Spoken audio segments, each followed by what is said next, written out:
ନମସ୍କାର ବରଗଡ଼ର ଭାଇ ଭଉଣୀମାନେ, ଆପଣମାନଙ୍କ ପାଇଁ ମୁଁ ମୋ ବିଶ୍ୱସ୍ତ ପାଣ୍ଡିଆନ ବାବୁଙ୍କୁ ପଠାଇଛି। ସେ ଆପଣଙ୍କ ସୁଖ ଦୁଃଖ ବୁଝିବେ। 2024ରେ ସରକାର ଆସିଲେ ଆଉ ଚାଉଳ ବଣ୍ଟନ କରାଯିବ ନାହିଁ।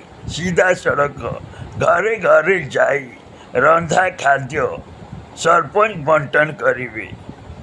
ସୋମବାରଠୁ ଗୁରୁବାର ପର୍ଯ୍ୟନ୍ତ ସାଦା ଖାଦ୍ୟ ଡାଲି, ବିରି, ଭଜା ଏବଂ ଶୁକ୍ରବାର ଆଉ ରବିବାର ମାଛ, ମାଂସ, ଚିକେନ ରହିବ।